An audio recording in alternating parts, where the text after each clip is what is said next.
All right. Hey, Tim, how are you doing? Man, I'm great today, Jerry. Thanks for the invite. Glad able to have a conversation here.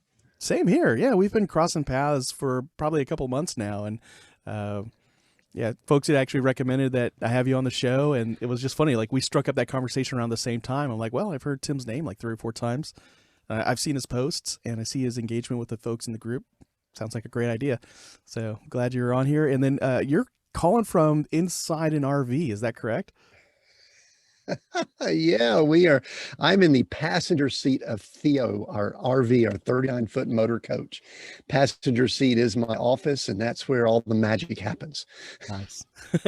Yeah, you are essentially like when I saw a picture of it the other day, I was like, this is like a mobile command post. I want one.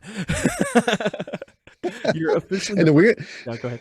and the weird thing is that I actually removed the big coach seat here, so there's Oh, just a little bench here in the passenger seat. So I have modified it slightly to make the office work better for me. nice, nice. Yeah, you are officially the first person to call into the show from an RV, living the nomadic life. So uh, that sounded very much like a baseball stat, didn't it? It did. So I'm the first. Well, good. Well, I Yeah, don't know if that means we have to do anything really special and unique, but we'll help people get out of the rut because we definitely don't live in a rut. exactly. Now, you're currently in South Dakota, is that right? That is correct. At the time we're recording, I'm in South Dakota, and we move around. We don't move around often, but we're in South Dakota currently. Nice, nice. And y- one of the things I admire about that is just the freedom you have. You know, if you want to be in South Dakota, enjoy the the lower population density, especially during this pandemic.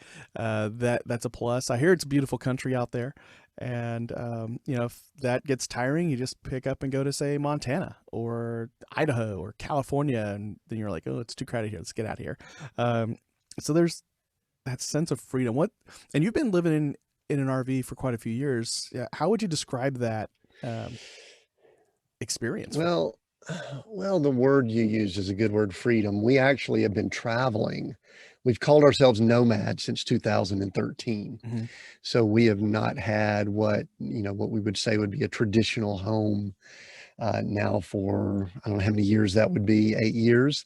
Yeah. And so we traveled for a number of years, and then we attended a Bible school for a couple of years. So we were in an apartment, but it was still sort of temporary.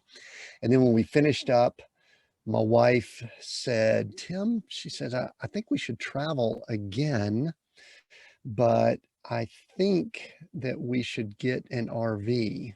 And Mm. she'd been praying about it, and we'd been praying about what to do. And, good husbands, we learn that we don't need to be quick to respond to certain things. And so I wisely just sat there quietly, didn't say anything.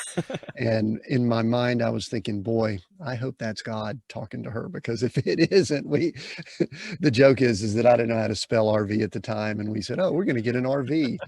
And so, Jerry, that was around, I guess, the summer of 2018. By the end of 18, we had purchased our RV, gutted it, redone everything on the inside, modified it for our use, and then we moved into it at the end of 2018, and we've been living this way since January 1st of 2019. Nice. What are some of And the? Oh, go ahead. freedom is that word. I guess I was saying that, like you brought up, it is freeing. There's pros and cons to anything. I mean, listen, Oh there's yeah. issues, but it is liberating. And one of the odd things, I was talking to somebody about this the other day, and I can't recall. We have paradigms, we have ruts, we have grooves that we allow ourselves to get into, and also culture and society sometimes forces us, but I think many times we allow that. And I remember vividly, Jerry, we were down in Southern California, the desert, Mm. and it was warm. This was in 2018 spring. It was a little bit cooler than we thought it was going to be. So we kind of kept, every month we would go a little bit farther south. And then we hit the heat in Southern California, down around the Salton Sea. I wouldn't recommend people go there unless you really like dry desert and all that. And my wife and I booked a week, or excuse me, we booked a month there, and we were there, and we had to fly for business, and we flew back in, and we were there. We had like 1 week left. And we were laying in bed and we were going, gosh, we really don't like it here. You know, the AC straining to keep it cool. There's not a lot of people. It's a desert. And then all of a sudden it hit, maybe she already knew this. It hit me. We live on wheels. We don't have to stay here another Yes. week. And you know, that's a paradigm. It's like, you know, the tether on the elephant's leg that, you know, that's just held with just a small little stake. You could break free, but we don't. So Mhm. we packed up and we headed up to Palm Springs, about an hour north of that. And then we just kept heading north and ended up spending the summer on the Oregon coast. So Nice. anyway, it was that's I think that sentence there captures the mindset. Yeah. Oh yeah. It's just life's too short to live it in a rut, you know, whether it's, you know, the environment you're living in or uh, you know, the job you've got, you know, whatever it is. It's just you got one life to live, just like the soap opera. That was a soap opera. Oh, is it bad that I know that it's a soap opera? Anyway, that's not important. It Just would it would go be past that worse part.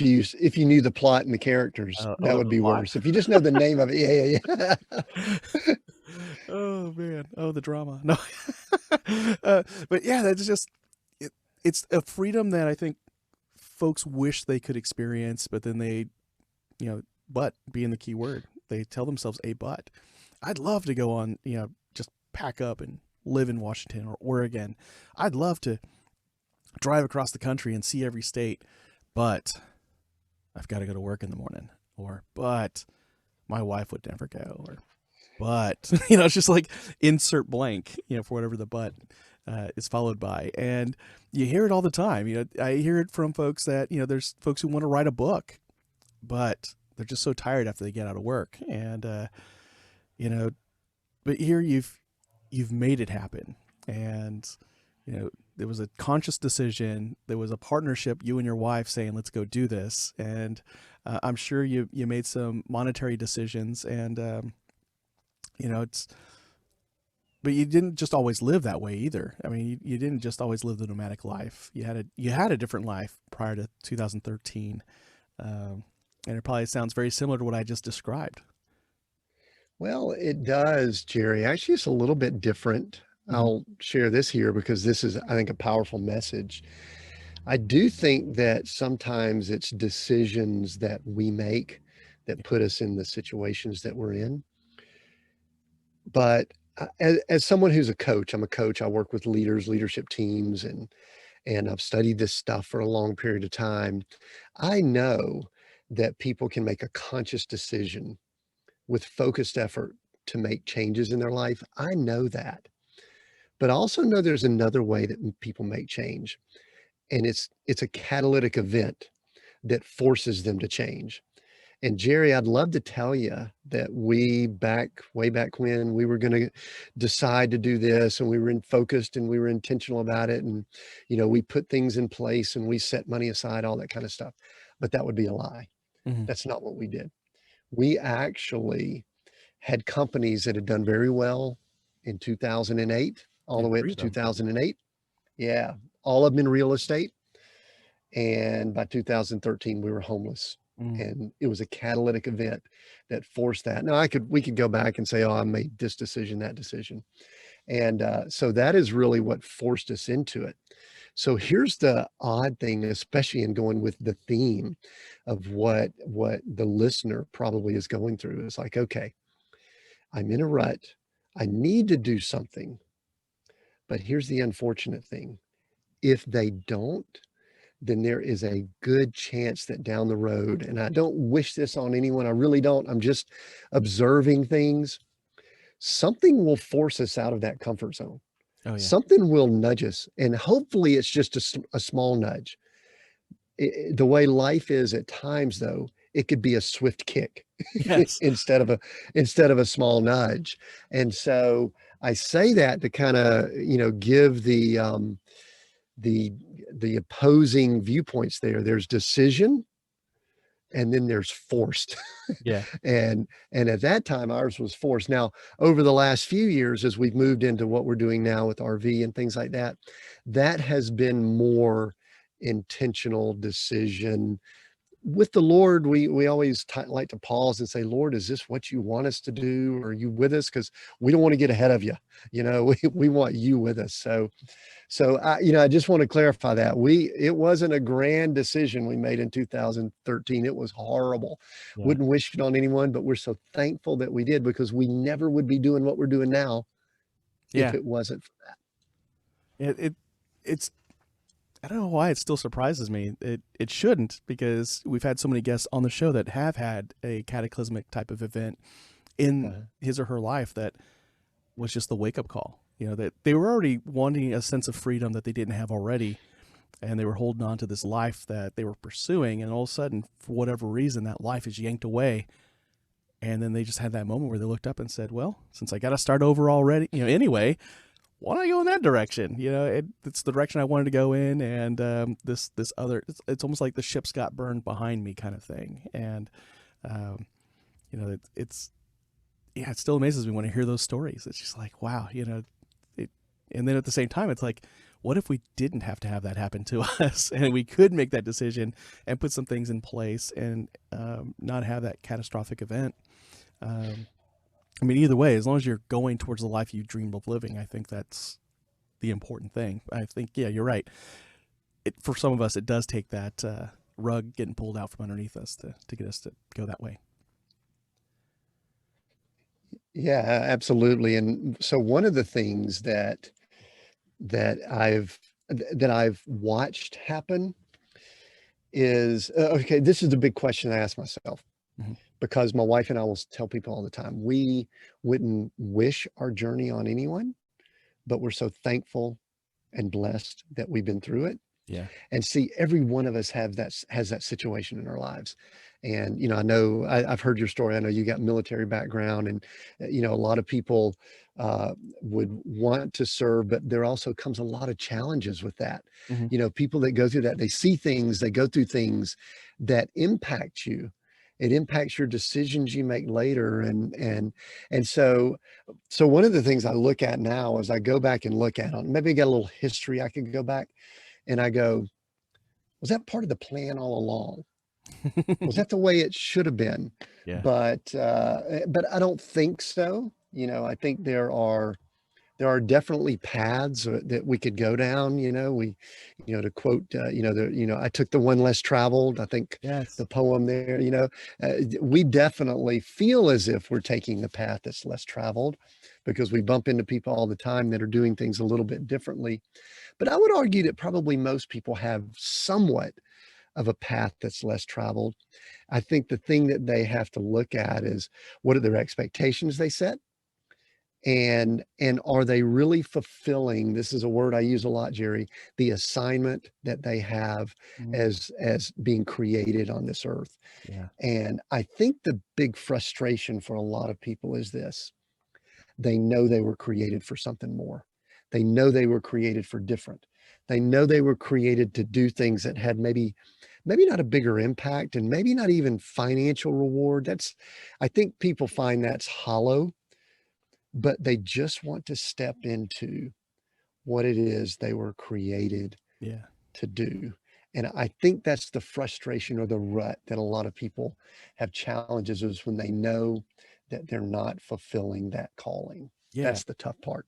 Yeah. There's that disconnect between where they feel they need to be going versus the trajectory they're on, or the path they're already on. And we were talking before we hit the record button here that, why is it that we have folks stuck in this rut? Say it's, the traditional American dream in a sense. I got the house, the family, the dog, the cars, the furniture, the electronics. I've got the job with the view of the cityscape. I've got position of power. I've got authority, and I've got a great paycheck. But I don't feel like I'm living life. I feel dead inside. And there was something you had said that, was just a big aha. And I was like, all right, we got to start recording.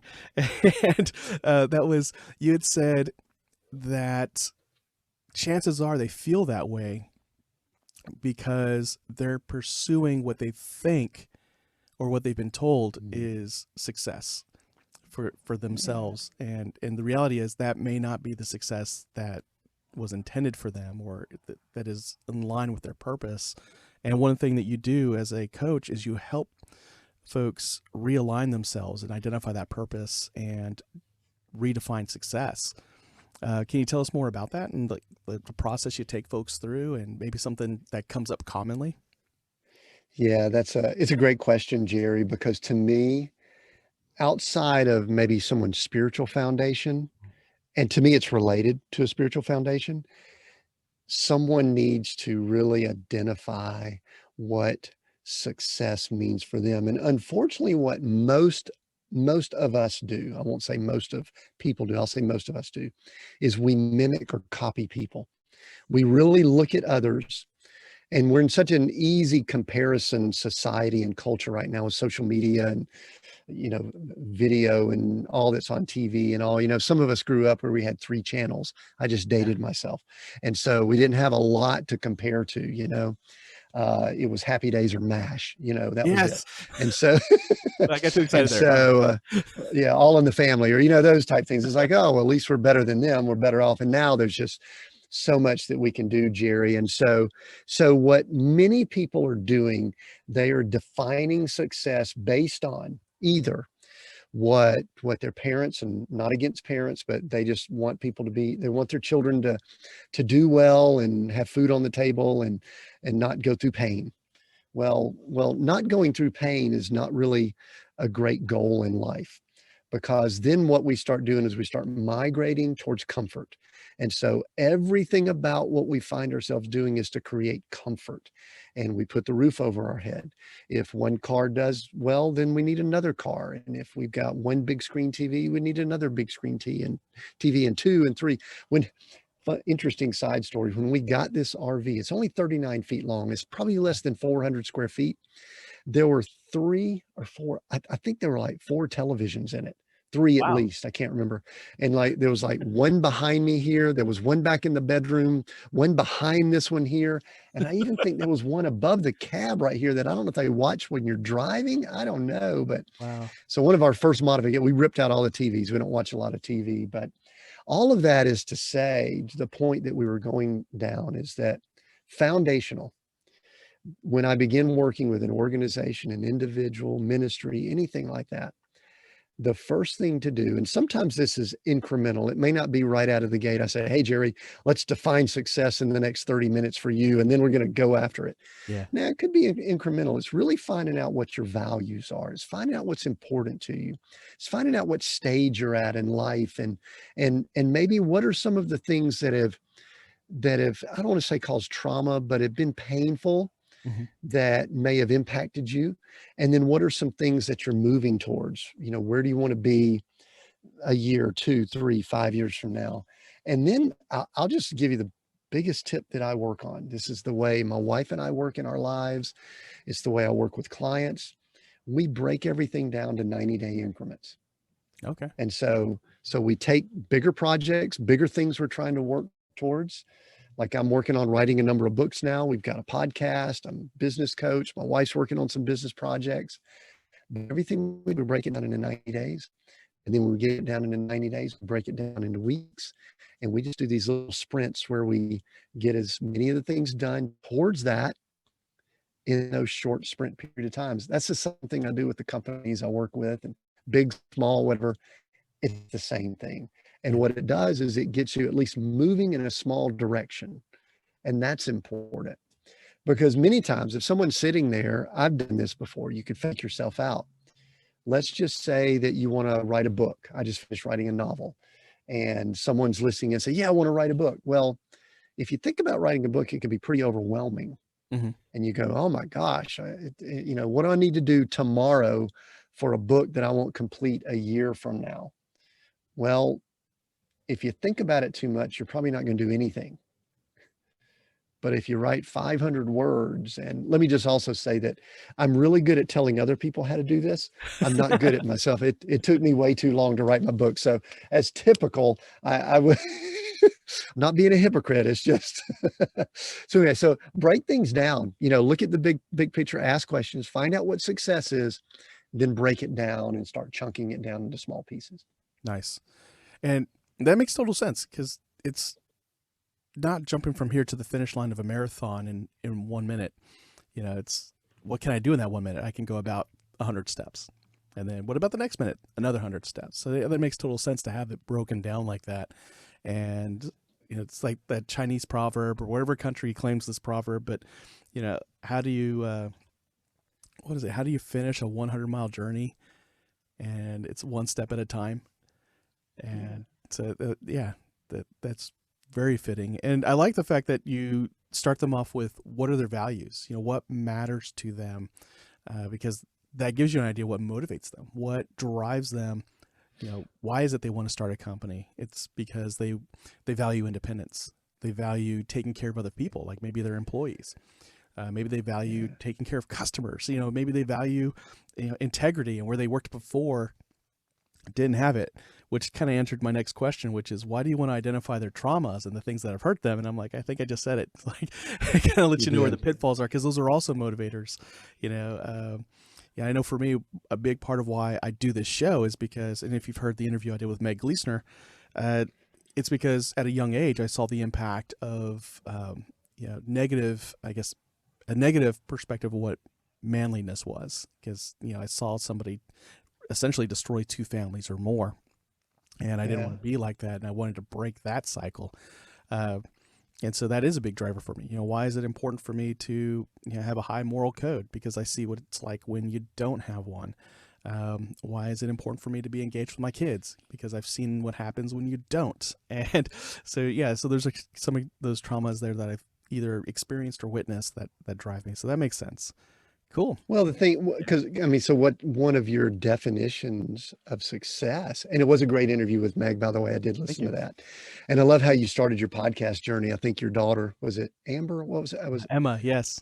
Emma. Sorry. Yeah, Emma. Yeah. Sorry about that. But she drilled you with questions. I'm like, oh man, I love it. Like when a 9-year-old really, Yeah. or whatever age she was at the time, She just was really 9. says, okay, She tricked Dad, me. I'm going to get you out of this rut.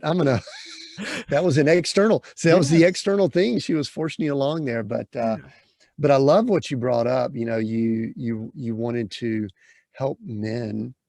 And listen, I don't know the family situations totally. You shared some of that, but in many ways, some of the byproduct of being in a rut can be doing things like that because people start feeling so bad about themselves. It literally, and I can't say this with enough emphasis, Jerry, Mhm. it erodes and damages our soul Yeah. the longer we go without stepping into what our assignment in God's kingdom is. And that's getting really preachy, I know, but Oh, it's I great. know people need to hear that because the journey that we're on, it might be to make a boatload of money. It might be to be the head of this organization or to do this or whatever. But to me, the studies that I've done and for me to help make it fit in my life, my question every morning is, Lord, what is the assignment that you have for me in your kingdom today? And as best I can, and I know that I don't do it well all the time, I attempt to do that. And it could be write a couple of words. It could be get on a call with somebody like you or coaching client or something like that. But I could tell you for the person listening, if they start asking that question, it could be that they're right where they need to be, but they need to redo their expectations. Yes. Because I know a lot of people that are walking in their assignment or their purpose, Jerry, but because they compare themselves to their neighbor or to Sally or to Joe on social media, they think they're traveling around living the big life in their RV, sitting in the passenger seat of their RV. And if I was only doing that, no, maybe they are right where they need to be. And when they start asking that question, I think the Lord will speak to them and say, no, this is the season you're in right now. Yeah. You might move into the RV 20 years from now, but right now you need to be here as a single mom with these 2 children, helping them get to where they need to be. That's your assignment right now. So anyway, that I bounced around a little bit, but anyway, I was kind of like, maybe it's moving and doing something different, but maybe it's just accepting and honoring the place that you're in right now. Mm-hmm. Oh yeah. Um,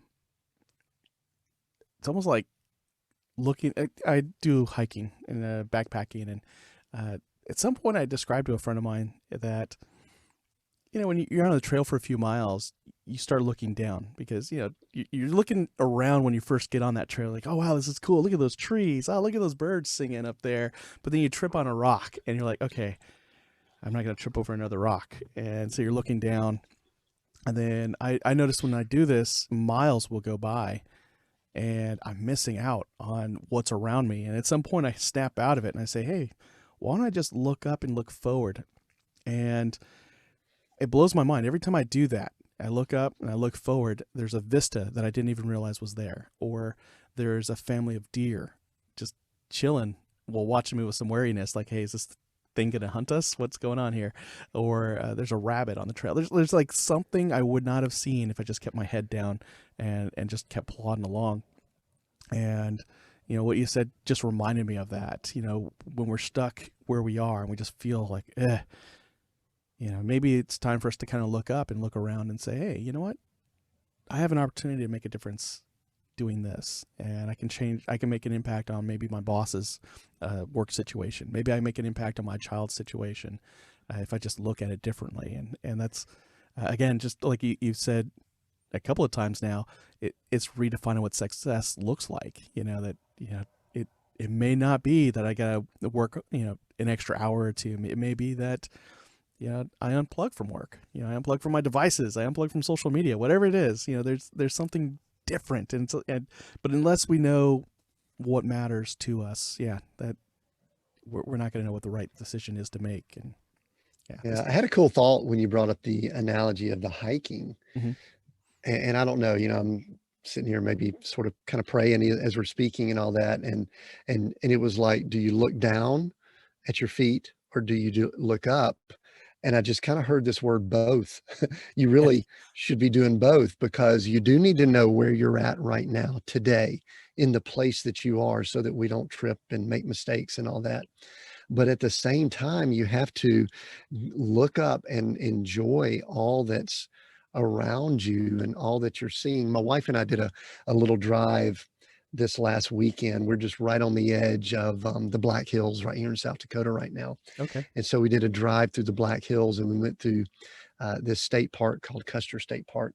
And if you're going down the road and there's some curvy, windy roads and I'm driving, she's in the passenger seat. Fortunately, it's good if you got somebody to do this.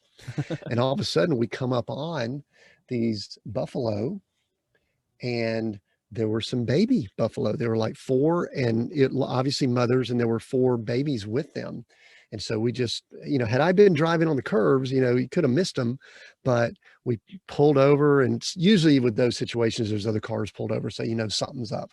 Yeah. But the reason I was thinking about it, we would have missed that because, we're kind of looking over and we see it. Later, we found out that they had been born just hours before. It Oh, was like very newborn because we kept seeing some things that was more like an umbilical. I mean, they were literally, there was still birth matter that was still, coming out of the mother and they were starting to nurse. The mother was cleaning them. So, it's this balance, Jerry. If we look down only all the time, we're going to miss some good stuff. If we look way out into the future all the time, we're not going to be able to tend the things around us and watch yeah. for it. So the answer is both. Yes, that is true. I'm gonna have to adjust my book that I've got going. Oh my goodness. Did I just change it? uh, but in a good way. In a good way. There was a manifesto that we started about it's almost 2 years now, before I moved up to Dallas, and then I put it on the back burner. But recently I realized, wait, how have I not published a book for Beyond the Rut yet? And so I started dusting it off, and so that's where that analogy is in there. Look up and look forward. It is important though to make a note in there that it isn't. You got to look down and make sure you don't trip up again. But don't just stay focused on that. In a sense, if you just keep your head down the whole time, it's almost like you're living life to not fail. And if you look forward, it's now I've got a destination for success, and really it is a blend of both that I think gets you there. And I just now realized that because you just said it. Well, unless in the book you want to say, hey, I had this guy on the podcast and he said it was both, but nah, I don't believe him. Who cares if he's right? Who cares? It doesn't matter. Uh, actually, I'll get to quote you now. This guy Tim Winters said, Yeah. and he was right, and it made sense, and it does. Now, if somebody wants to reach out to you and get coached by you, maybe have you speak at their organization, how do they reach out to you? And I guess what would be the best fit for your services? The people that I enjoy working with, they seem to enjoy working with me, is I work with leaders and leadership teams. And when I say leadership teams, the leader of the organization and there are 3 to 5 key people that are part of the executive team, sometimes bigger, but that's really a good fit. Mm-hmm. And, the size company doesn't really matter as much, maybe, a million to 30 million size range would be a good sweet spot that I'm seeing. But I'll tell you that I've worked with some solopreneurs. I've worked with some individuals. And usually if I can get it on my schedule, if someone reaches out to my assistant, if I can get on the calendar, I'll speak to just about anyone because Jerry, I love just kind of, I guess, helping manifest the greatness that I believe is inside everyone in every organization. And so I will attempt to speak with anyone. But the best way to find me is at usually our website for our podcast at seekgocreate.com. There's a media kit there. They can learn more about me. It's real fluffy. It says all the good stuff and everything like that, and has good pictures and things like that. But that's where they could reach out and contact. But yeah, if there's anything I could do to help anyone, I'd love to try to do that and see if we could help. Awesome. And of course, you have the podcast, Seek, Go, Create, and great podcast. The episodes range anywhere from, I think, 15 minutes up to about 35, 40 minutes. And, it's a great way to break up a drive between Dallas and Corpus Christi. I'll tell you that. So it always pays to do your homework for these things. I was going to say there's a lot less that are 15 minutes long and a lot more that are an hour plus, just so you know. Well, I downloaded all the 30-minute ones. Oh, good for you. Well, you get all the short, choppy ones. Okay. Yeah. The Yes. long interviews are that we can sometimes go to an hour and 15 minutes. So we can get those long drives in for you. Yeah.